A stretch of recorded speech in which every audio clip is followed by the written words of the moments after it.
guys, it's Eric, back with a pickups video / convention announcement / channel update video. A lot of things to go over, so let's get started.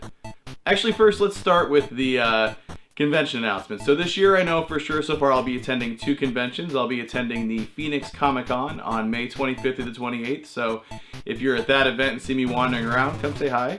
And then I will also be at the Game On Expo in Phoenix, Arizona on August 11th through the 13th. I'll be there for that whole event as well. So again, if you see me wandering around, come say hi, don't be shy.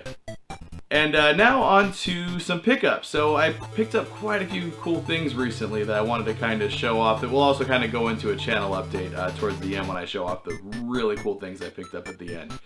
But first, let's start off with I got some PlayStation 1 games I picked up recently. So this one here I picked up and I've been playing quite a bit and I'm excited to have is Lunar 2 Eternal Blue Complete.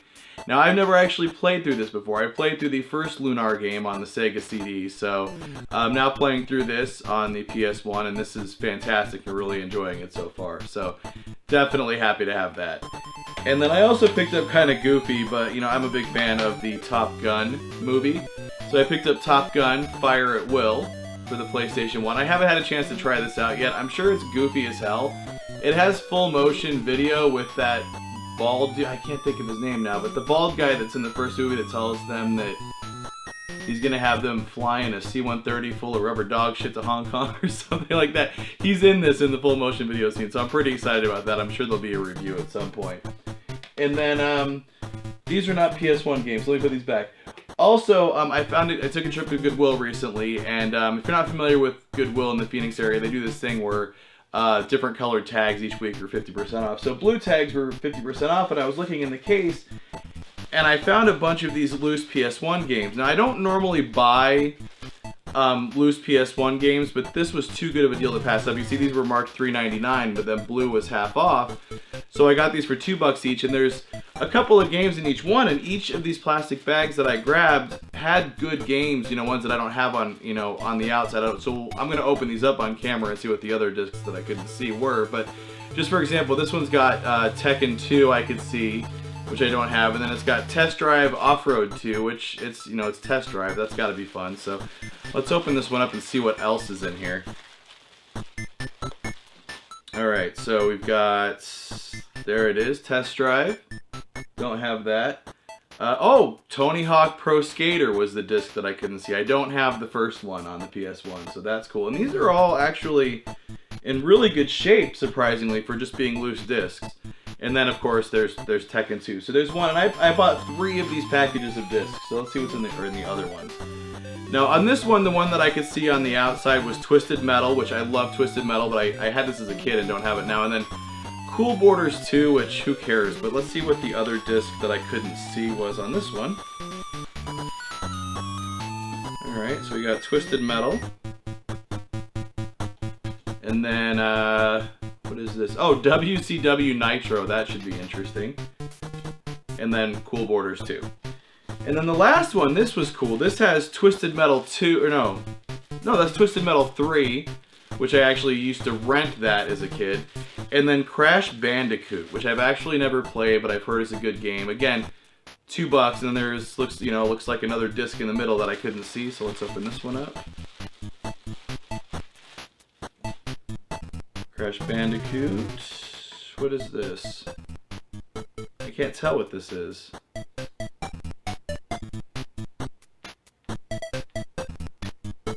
Well, I don't know what this is. It says kids to adults. I don't know. I'll have to pop it in and see what it is. Maybe I'll put an update down on there, but I can't read what that says on there. Something about Nacho? I don't know, man. I'll pop it in and probably put a little update down here as to what the game was, because I have no idea. And then Twisted Metal 3. So I thought that was a good deal. Again, I don't usually pick up loose discs, but you know, I'll keep these in a disc wallet until I happen to come across just empty cases, which you'd be surprised how often happens at Goodwill. I'll just keep a list on my phone, and a lot of times, you know, I find empty cases at Goodwill because people steal the discs out of them. So if I find an empty case for those, I'll, you know, see if I can buy it for $1 or $2 or whatever, and then I'll have them complete. So that's cool. Moving on, I picked up some books, all all books actually from Classic Game Room. I ordered these from Amazon. I picked up Jesus the Coked Up Chicken #1 Special Edition. This is hilarious. I've already read through this. Loved that quite a bit. And then I picked up, this is one of his newer books, Mark, from Classic Game Room. This is CGR Collector Series #1, Mario Brothers Review for the Atari 7800. And I'm probably going to do a review on this because this is actually a really interesting, cool little book. So keep an eye out for a further video on that. And then lastly, I haven't had a chance to read this yet, but I'm sure it's fantastic. I picked up How to Make a Video Game Review Show That Doesn't Suck. So after I read this, we'll see if my videos improve, but that should be interesting. So all three of those from Mark Bussler at Classic Game Room. Big fan of Classic Game Room, so I'm pretty excited to have those. Next, moving on, I picked up recently a bunch of Intellivision games. I'm into Intellivision quite a bit recently. Picked up an Intellivision system and a few games. So these are just some games that I found at different game shops locally, and these are usually pretty cheap, so I was pretty happy about that. I picked up Star Strike, which this looks really cool. It's like, I don't know if you can see that, but it's like a 3D looking, kind of pseudo 3D shooter. So that looks fun. I like spaceship shooters.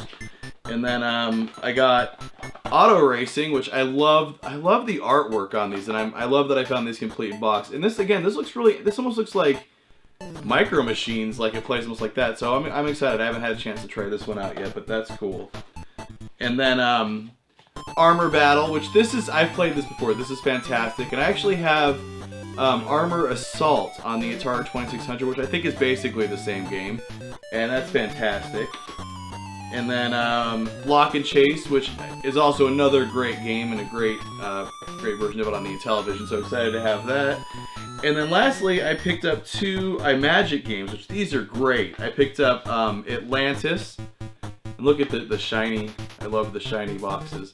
But Atlantis and Dragonfire for the Intellivision from iMagic. Again, shiny. I love iMagic stuff. The artwork, look at the dragon on that. That is rad. And then the shiny box. I love that. So yeah, picked up some... Oh, I missed an Intellivision game down there. I also got Space Armada, which... this looks to be... I haven't had a chance to play this one yet, but it looks like it's a Space Invaders clone. But Space Invaders is cool, so definitely excited to add to my Intellivision collection. That's really cool. Now, getting down to here's some things. This is another trip to Goodwill recently that I went and picked up some things. I picked up some old PC software. I picked up Where in the World is Carmen Sandiego. I collect these like Smart Saver jewel case CD releases. This says it's for Windows 3.1, 95, or 98. So I do have stuff that will run this, and I only ever played the Apple II version of Where in the World is Carmen Sandiego, so it'll be interesting to try this out on a modern system. And then I also picked up SimCity 2000, which I had this already, but it was just SimCity 2000. This is the CD collection, so it says it's got SimCity 2000, it's got the Urban Renewal Kit, Scenarios Volume 1, and then Bonus Cities and Scenarios. So this is like I guess the complete collection of SimCity 2000, so that's really cool. I'm excited to have that. I don't have a lot of experience playing SimCity 2000, though. I play SimCity Classic a lot. I still play it from time to time, and I'm actually running a city right now on the Super Nintendo version, so that's cool. And then lastly, this is kind of funny. I picked up from Broderbund the Williams-Sonoma Guide to Cooking, and this is factory sealed. And this says it's for Windows 98, ME, 2000, XP, Macintosh. So this is pretty old as well. I've been collecting like old school cooking software recently. I have some other stuff too. I have a Julia Child's Microsoft Home CD that's really cool that I love that. So I'm kind of interested to try this out and try some of the recipes. I'm thinking about doing a video series on old cooking software like this from like Broderbund and Microsoft. And Sierra, I have something from Sierra that's like sealed big box recipes and stuff. I'm gonna do a video series where we try some of the recipes on these and watch me wreck them. That'll be fun. Alright, now the last thing, or not the last thing, but the last thing as far as that Goodwill trip goes, I found, this is really cool. I always wanted one of these as a kid. This is one of those Radio Shack, like science fair, like 60-in-1 things where you can build your own like AM radio and stuff. So expect an episode of the Game Shack on this soon, because I'm excited to have this, and especially it kind of brings back a lot of memories too, because Radio Shack is going away. I think I looked today and there's like 5 stores or 4 stores left within a 25-mile radius of me when there used to be tons. and I think they're all closing soon. So definitely excited to have that. We'll be doing a video soon on this guy. And then also another toy I picked up, and I'll probably do a video on this too with my daughter, because I remember seeing commercials for this. This is the Nickelodeon Power Painter airbrush thing from Nickelodeon, and this is old. When I saw this, let me see, this is a copyright 1993 from Mattel, and I love it's got the old school Mattel logo. And it has pretty much everything is in here. Look, it has the original price tag on it still too, for $22.99. And then I got it, okay, $2.99, but blue tags were half off. So I got this for $1.50, and everything's in here, and it's all actually really clean and in good shape. So I'm excited to play with this too. I'll probably do a video with my daughter, I think, with this, because she was excited when she saw it. And then the last thing I want to show you guys is I actually picked up 2 vintage computers that I'm really excited to have that are both going to be gaming PCs for older retro PC gaming. So let's take a look at those. So these are the 2 old computers that I picked up, and it's kind of an interesting story behind these. The one on the right here, this is the first one I picked up. Now that's a Pentium 3 800 megahertz machine with it's got 512 megabytes of RAM in it, then it's got like a 128 megabyte 3D accelerator card in it, floppy drive, all the standard stuff. I've got Windows 98 running on it, so this thing says on the little emblem down there that it's designed for, I think like 98 and Windows 2000. When I found it, it actually had Windows XP on it, and it was filthy as hell. I found it, of all things, on the side of the road. A house near me, the renters moved out and left a big pile of stuff in the front yard, and this was sitting there, and I was like, I wish I had an old PC. I only have, modern ones, and DOSBox is great, but it would be nice to have an older one. So I found this guy, this Pentium 3 machine, and I've got it running pretty good now. I cleaned it up really nice. Like I said, I've got Windows 98 running on it, so I can play like Windows 95, Windows 98, most of the Windows 3.1 stuff on it, and then also DOS stuff. You can boot to DOS and run DOS games through that. So this thing has been awesome. Now, after I picked this up and got it working, I went to Goodwill, and all I had to do was grab an old keyboard and an old mouse, because all I had was USB stuff. But I went to my parents' house because I remembered they had an old CRT monitor laying around. Well, after getting there, we didn't find the CRT monitor, but I found this guy here on the left, and I decided to take it as well. Now, that's a really interesting machine. That one's it's a Pentium Pro 200 megahertz machine, and it's a dual socket 8 motherboard. So it's only got one processor in it right now, and then it's got 64 megabytes of RAM, and it's got Windows NT 4.0 installed on it, which unfortunately nobody remembers the password, so I'm gonna have to reinstall the OS. But it's got a bunch of other interesting stuff too. Everything's SCSI on it, the hard drive and the CD-ROM drive. It's got an interesting Sound Blaster AWE32 like upgrade card thing in it, but that's going to take me a little bit longer to get up and running like completely, and I'm not sure what I'm going to do with it yet. I may just put DOS on it in Windows 3.1 because there's not an extra processor in there. It's only got the one processor, so I don't have any plans anytime soon of picking up another one. Or I was even thinking maybe I might put, Windows NT 4.0, put another processor in it, slap some more RAM on it, maybe run an old school BBS on it. I don't know. I haven't decided yet. But the one on the right here, this guy, that's going to be like my primary old school gaming rig. So I can pretty much, I can run DOS on Windows 98, 95, all that stuff. So anyways, but back to this guy. So I didn't find the monitor that I wanted at my parents' house, but I found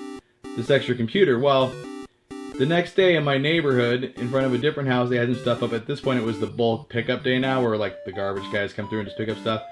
And somebody left this old CRT monitor sitting out there. This is an old compact CRT PC monitor. And again, it was really dirty and stuff, but I cleaned it up. It looks really nice now, and it works perfectly. So let me just fire these up and I can show you. The monitor's on. Now, the only other negative thing about this computer, and I'm sure you can hear it, is sometimes the fan gets off kilter and it's loud. I gotta fix that.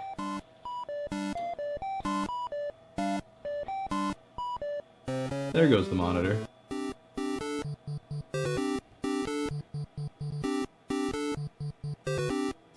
You can see my lights and the reflection there, but yeah, there it is, an old school PC system running Windows 98, and look at that flicker on that CRT monitor. So yeah, this is like my old school PC gaming battle station now over here. Got my Gravis PC pad and stuff. So now that I've got this old PC here, we can get past this because I actually don't have a password. Love that sound. I love that music too. Now I know I can turn that off, but I haven't turned it off yet. I've gotten too much of a kick hearing that every time it turns on, because I hadn't heard it in forever. And that just sounds like pure 90s, that music. Anyways, let's close this for now. So yeah, so much nostalgia there, Windows 98. So it's so awesome to finally have an old school PC to play old school PC games on, because you know you can run stuff through DOSBox and everything, and most of the stuff works, but it doesn't work perfectly. And then, you know, Windows 98, 95 stuff, that's kind of hard to emulate and get running. So now that I've got this really nice Windows 98 box, like I said, I think it's a Pentium 3, 800 megahertz, so it's a beast for a circa 1998 machine. And that leads into the channel update bit of the video. Now that I've got some really cool old retro PCs, expect to see an increase in retro PC game reviews and retro PC related videos, because I'm really excited to get those both functioning at 100% and to play around with them, especially with that CRT monitor I got for free. That's really cool. Anyways, I want to thank you guys for watching. In a second here, there's going to be some things popping up for some videos you can watch and to subscribe and stuff, so make sure and hit the subscribe button and check out these other videos here wherever they are. And as always, thanks again for watching.